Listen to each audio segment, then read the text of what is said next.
Okay, consumable goods का मतलब क्या होता है?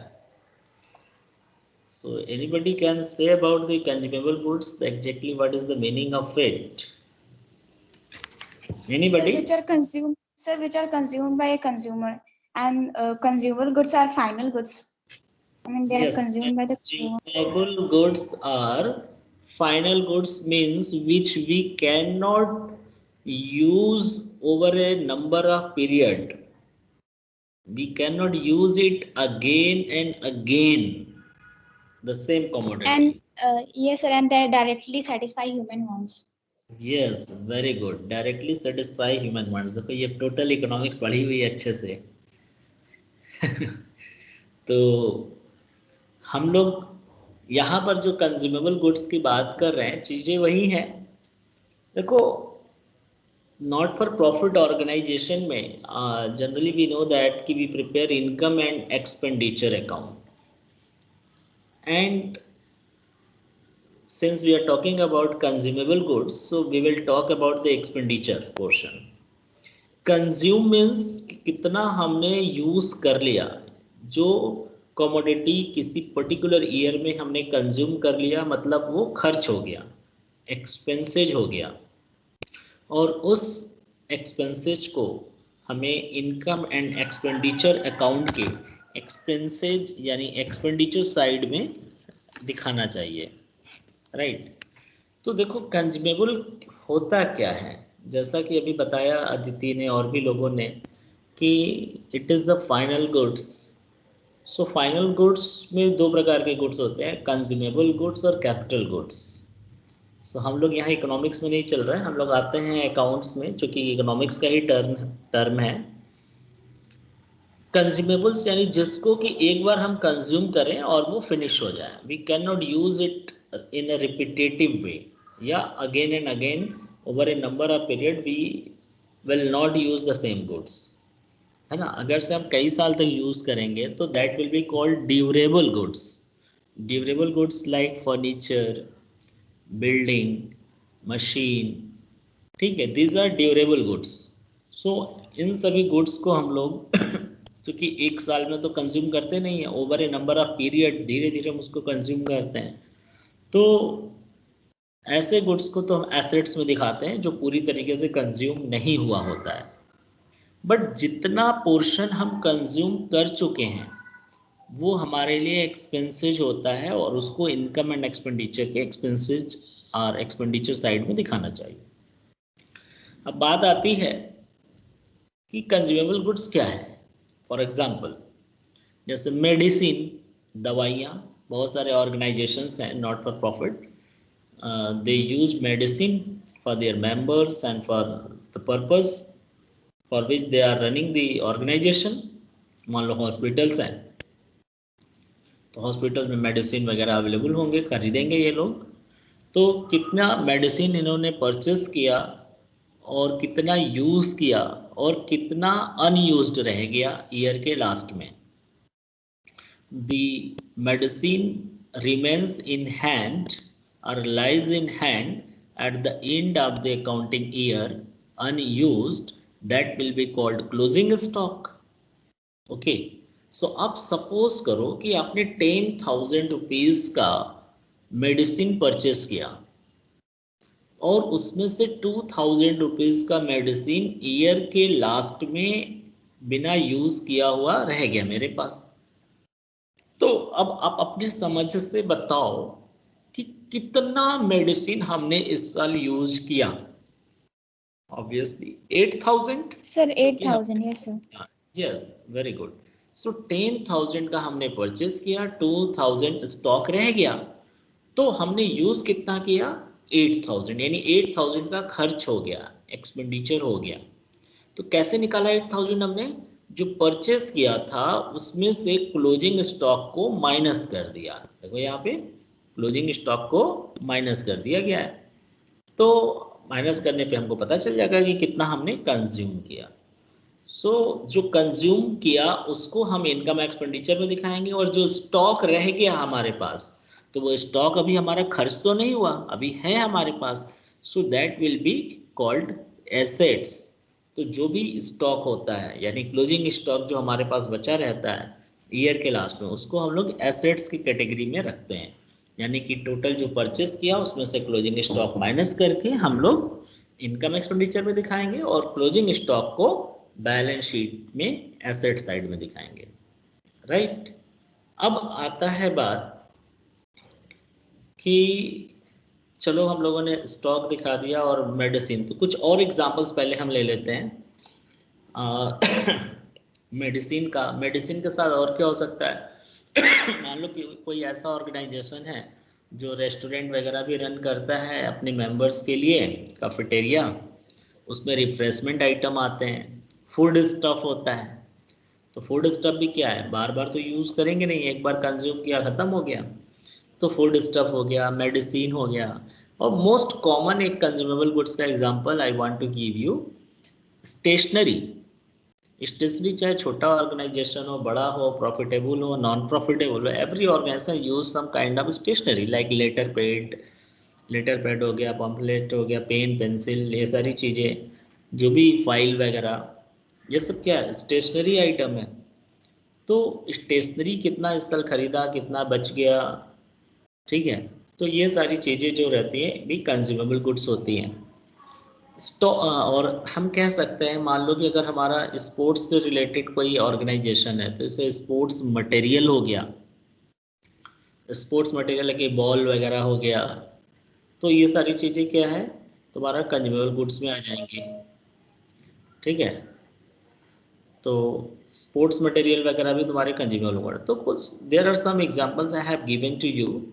The example name is medicine, food stuff and stationery, sports material. So इस तरीके से है। तो सिंपली तुम्हें देखना क्या है कि जो भी गुड्स हमने इस साल कितना यूज किया उसको इनकम एक्सपेंडिचर में दिखाएंगे, जो यूज नहीं हुआ वो क्लोजिंग स्टॉक हो जाएगा, ठीक है। तो ये तो हो गई बात की कंज्यूमेबल गुड्स। अब एक टेबल मैंने बनाया हुआ है आपके सामने, यहाँ पे लिखा है कंज्यूमेबल गुड्स और उसके बाद लिखा हुआ है accounting treatment of consumable goods, right. And here one column is for opening and second column is for closing, and along with this I have written opening stock, opening creditor, opening advance, and now closing stock, closing creditors, closing advance, right.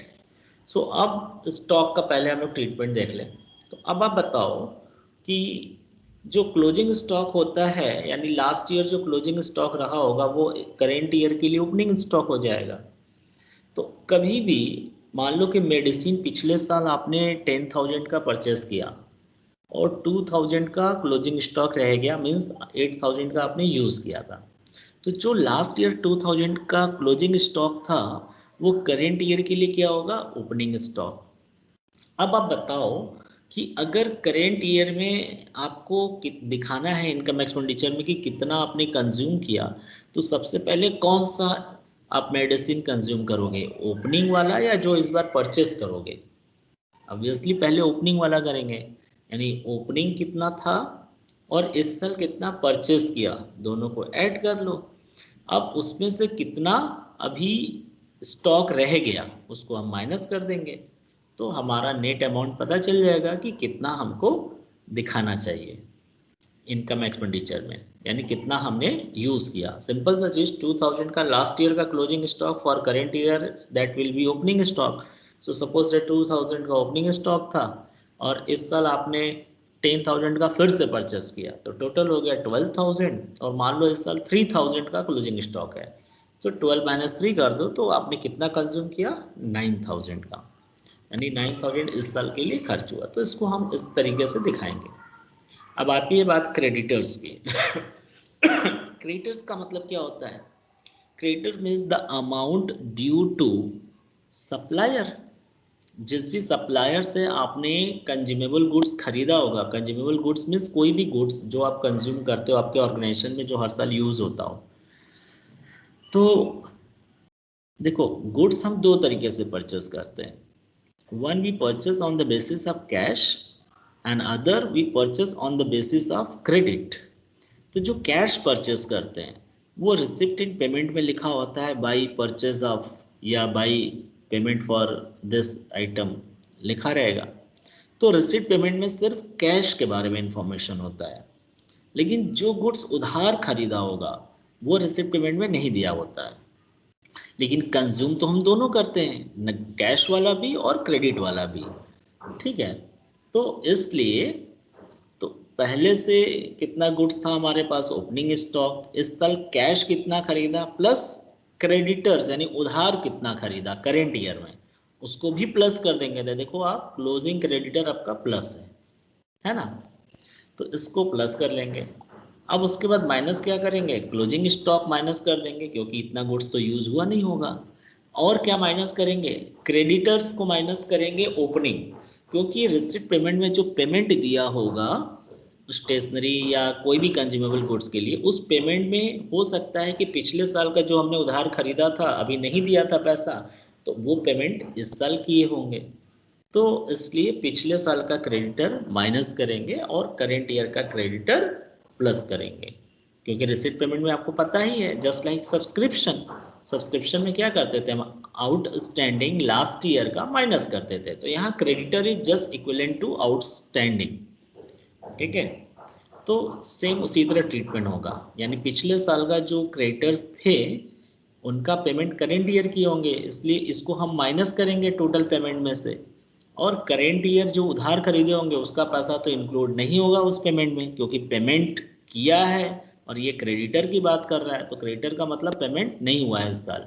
तो इसको भी हम add करेंगे इस साल ताकि हमें total purchase पता चल सके, क्योंकि पेमेंट मीन्स कैश पेमेंट और क्रेडिटर्स मीन्स उधार जो परचेस किया है। तो जब भी पेमेंट दिया होगा तो वो कैश परचेस के बारे में दिया होता है, और क्रेडिटर्स जब लिखा है तो ये क्रेडिट परचेस है, तो दोनों को सम करते हैं यानी करेंट ईयर का क्रेडिटर प्लस होता है।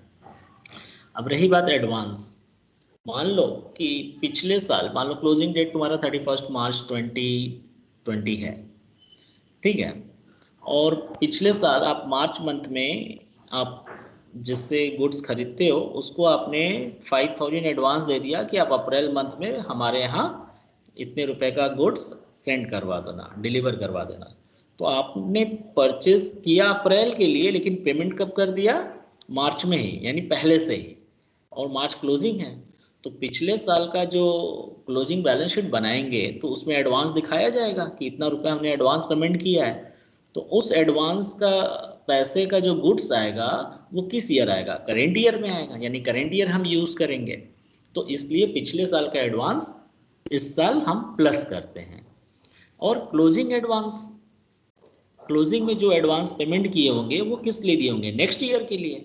तो ये एडवांस पैसा हम लोग माइनस कर देंगे, तो पता तब नेट हमारा अमाउंट निकल कर आएगा कि कितने रुपए का हमने गुड्स इस साल कंज्यूम किया। सो अब आपके सामने एक टेबल रखा हुआ है, ये देखो आप इसको स्क्रीनशॉट ले लो ओपनिंग क्लोजिंग का, और एक यहाँ पर कंप्यूटेशन मैंने लिखा है, see student, consumption sorry computation of sorry computation of consumable goods to be shown in income and expenditure account।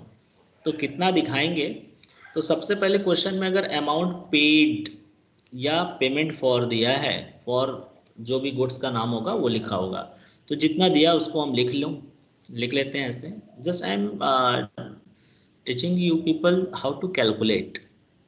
सो जितना पेमेंट है उसे लिख लो, देन ऐड ओपनिंग स्टॉक, जितना ओपनिंग स्टॉक हो उसे ऐड करो, then less sorry add advance of previous year, advance of previous year, then add closing creditor.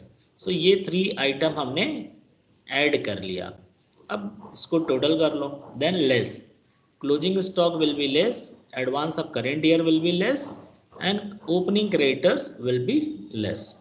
तो इसको लेस करके फिर इसमें से पूरा माइनस करेंगे, जो आएगा that will be called net amount to be shown in income and expenditure account. So I hope कि द ट्रीटमेंट इज क्लियर कि how to add or less. So now Aditi, You tell, this is clear कि how to add and less? Yes, sir, it's clear, sir. Okay, Vanshika Pandey. Vanshika Pandey. Yes, sir. Yes, Beta, sir. is confusion, any confusion, or it is clear? Sir, clear. Okay, very good beta. Aditya Rastogi. Yes, sir. Done. कोई confusion? Yes. No, sir. खुशी यादव. खुशी. Yes, sir. हाँ बेटा बताओ, समझ में आ रहा है? Yes, sir. गुड. चलो लगभग आ रहा है सभी को. अब मैं आप लोगों को एक चीज और बताना चाहता हूँ, ध्यान से समझिएगा. यहाँ पर जो वर्ड लिखा है बेटा, आप सभी लोग ध्यान से देखना स्क्रीन पे. मैं हाईलाइट सेलेक्ट कर रहा हूँ उतना पोर्शन. यहाँ लिखा हुआ अमाउंट पेड या अमाउंट पेमेंट फॉर. पेमेंट का मतलब ये रिसिप्ट पेमेंट में पेमेंट जो दिया रहता है उसकी बात कर रहा है. और आपको पता है कि उस पेमेंट में पिछला अगर कोई क्रेडिटर था वो भी इंक्लूड होता है, और नेक्स्ट ईयर का जो एडवांस होता है वो भी इसमें इंक्लूड होता है, और जो करेंट ईयर के लिए पेमेंट किया वो होता है. ठीक है, इसीलिए हम लोग पिछला क्रेडिटर माइनस करते हैं और अगला एडवांस भी माइनस करते हैं. ठीक है, अब इसमें क्या इंक्लूड नहीं होता? इसमें इंक्लूड नहीं होता तो क्रेडिट परचेस का पैसा नहीं इंक्लूड होता, इसलिए क्लोजिंग क्रेडिटर ऐड कर देते हैं. और क्या नहीं इंक्लूड होता? जो पिछले साल जिन लोगों ने एडवांस दिया है वो इस साल तो दिए नहीं होंगे, यानी वो पैसा इसके अंदर नहीं इंक्लूड होता, इसलिए हम एडवांस ओपनिंग ऐड कर देते हैं. अब रही बात स्टॉक, तो स्टॉक ऑब्वियसली इसके अंदर इंक्लूड नहीं होता, हम लोग अलग से लिखते हैं क्योंकि पेमेंट में स्टॉक से कोई मतलब है नहीं. तो ओपनिंग स्टॉक ऐड करते हैं क्योंकि पहले हम लोग ओपनिंग स्टॉक इस साल यूटिलाइज करेंगे, और क्लोजिंग स्टॉक इसलिए माइनस करते हैं क्योंकि इतना पोर्शन अभी तक हमने यूज नहीं किया. सो ये तो बात है, समझ में आ गई. यहाँ थ्री कॉलम्स था, स्टॉक, क्रेडिटर, एडवांस. बट अब थोड़ा सा हम चेंज करने जा रहे हैं इसमें, ध्यान से समझना. अगला slide. Next, here it is written computation of amount of consumable goods to be shown in income and expenditure account. But in bracket you will see I have written if purchased during the year is given. So बेटा purchased means क्या होता है? और जबकि पिछले slide में देखो यहाँ था पेमेंट, यहाँ पेमेंट था, है ना, और इसमें क्या है? परचेज्ड है. ठीक है, तो ध्यान रखना है आपको. परचेस का मतलब क्या होता है, कोई बताना चाहेगा हमें? परचेस और पेमेंट में क्या अंतर है? एनीबडी, कोई भी आइडिया है? जो भी समझ में आ रहा हो दिमाग में आप बोल सकते हो. Sir purchase Sir, purchase like buying something. हाँ नहीं, वो तो क्लियर है बेटा, वो तो परचेस मीन्स बाइंग. यस, कोई और बता रहा था. सर परचेस गुड्स के टर्म में यूज करते हैं जब हम लोग गुड्स को खरीदते हैं सर. तो नहीं नहीं, वो तो बात सही है बेटा. परचेस हम यहाँ वो बात नहीं कर रहे हैं. परचेज ऑफ, मान लो स्टेशनरी दिया है और पेमेंट फॉर स्टेशनरी दिया है, तो purchase for stationery, purchase of stationery और पेमेंट फॉर स्टेशनरी, इन दोनों वर्ड में कुछ अंतर समझ में आ रहा है? एक में पेमेंट कर रहा है और एक में परचेज. तो तुम सोचो, थोड़ा टेक्निकली सोचो कि क्या हो सकता है इसका मतलब. सर उसको रीसेल करने के लिए, नहीं मतलब बेटा, किसी यहाँ रीसेल से नहीं मतलब है, रीसेल से नहीं मतलब है. आप सही जा रहे हो अपने हिसाब से जो आपने पढ़ा है. यहाँ पर हम लोग not for profit organisation run कर रहे हैं. यार दोनों में पैसा जा रहा है. दोनों में पैसा जा रहा है. अच्छा, आप लोगों से, चलो मैं आपसे लोगों से क्वेश्चन करता हूँ कि आप मिस्टर एक्स के यहाँ से 10,000 रुपया पेमेंट करके स्टेशनरी खरीद कर ला रहे हो, तो ये हो गया पेमेंट फॉर स्टेशनरी, हो गया ना. और परचेस फॉर स्टेशनरी भी कह सकते हो, दोनों ही कह सकते हो. क्लियर है यहाँ तक? पहला यस. 10,000 रुपीज आपने हाँ पेमेंट सर. किया स्टेशनरी परचेस करने के लिए मिस्टर एक्स से, तो आप पेमेंट करके 10,000 रुपये का स्टेशनरी आप लेकर आ गए. तो इसको हम पेमेंट फॉर स्टेशनरी भी कह सकते हैं क्योंकि आपने पेमेंट किया है, और परचेस फॉर स्टेशनरी भी कह सकते हैं क्योंकि भाई खरीदा है पेमेंट करके। ठीक, अब उसी मिस्टर एक्स के यहाँ से बाद में तुमने 5000 का स्टेशनरी और खरीद लिया बिना पेमेंट किए, तो अब बताओ कि टोटल परचेस कितना किए और टोटल पेमेंट कितना किए?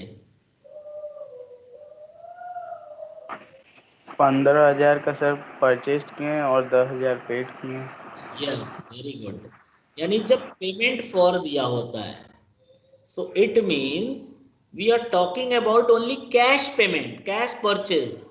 It does not include the credit purchase, है ना, क्योंकि 10,000 आप पेमेंट करके लाए थे तो उसमें उधार वाला इंक्लूड नहीं था। लेकिन जब 15,000 परचेस का दिखाया तो उसमें कैश जो पेमेंट किए थे और प्लस जो क्रेडिट पे परचेस किए थे दोनों जुड़ा हुआ है। यानी purchase word includes cash purchase as well as credit purchase. बात समझ में आ गई?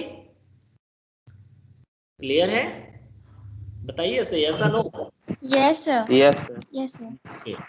तो बड़ा सिंपल सा था, यही चीज मैं समझना चाहता था, technical point.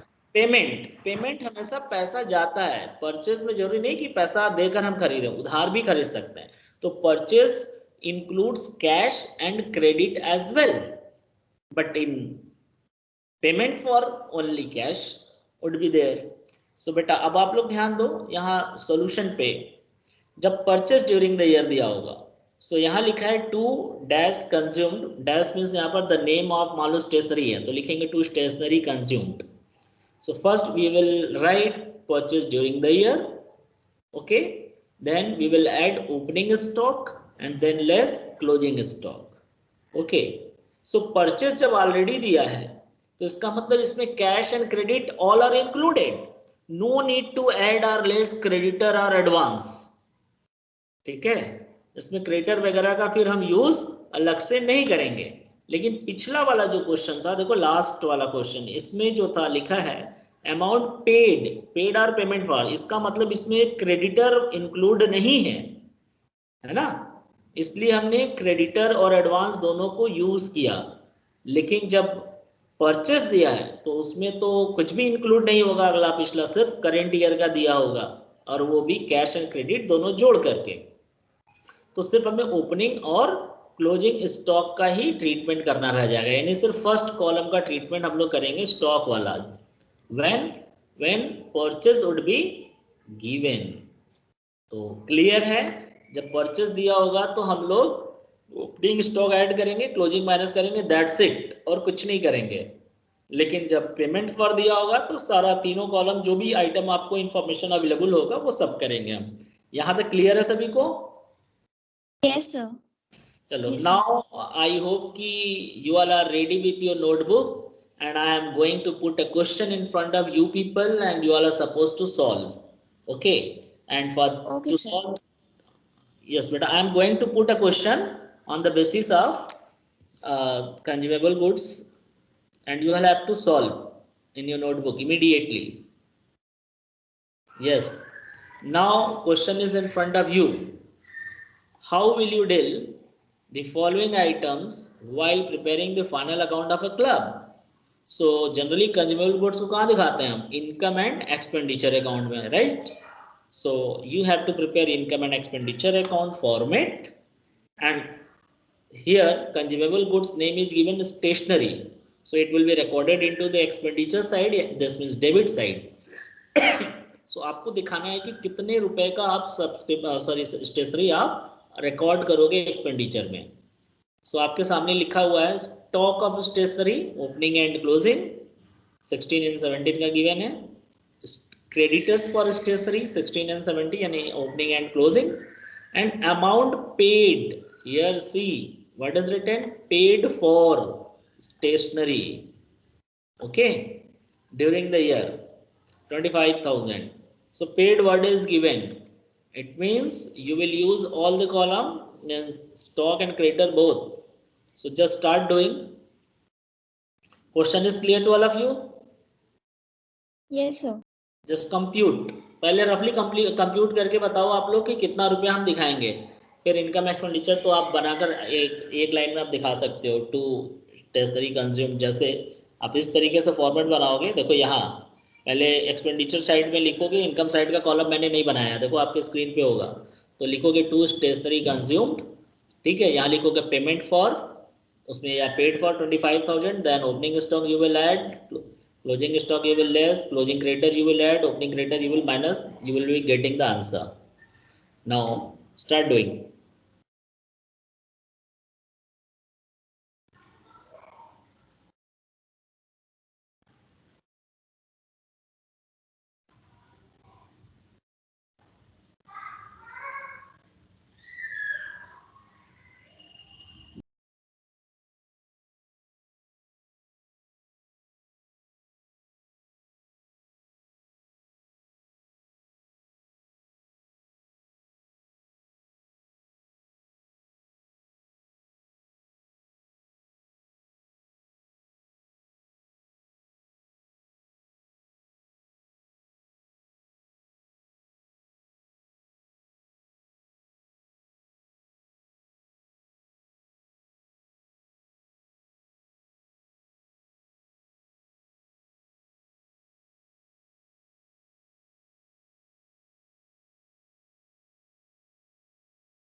Sir, answer is 24,200.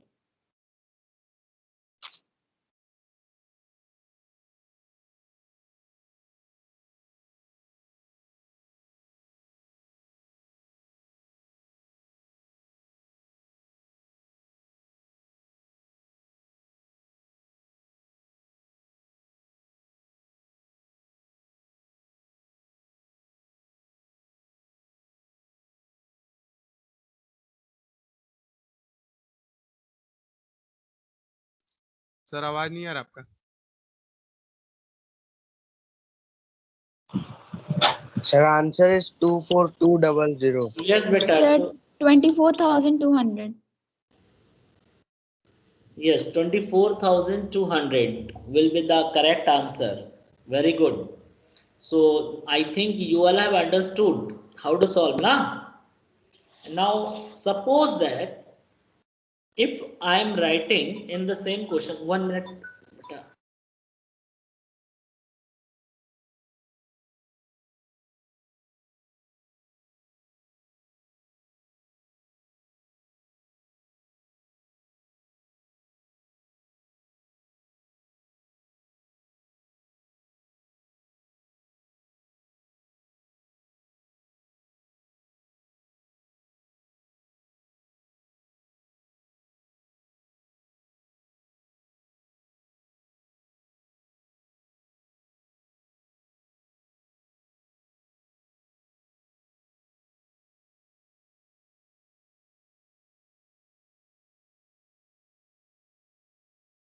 Yes, ha students. So now just I am going to change a little bit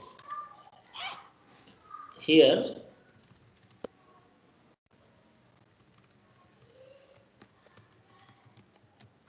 Purchased for stationery during the year. Now question is same. Only I have written here purchased. So can you solve? Yes, sir. Now do it.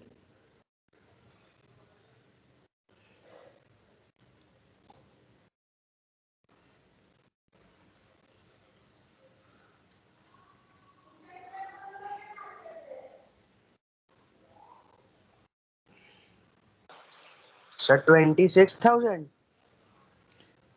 How much? 26,000. 6,000. Let the answer should come from others also. I hope you are correct.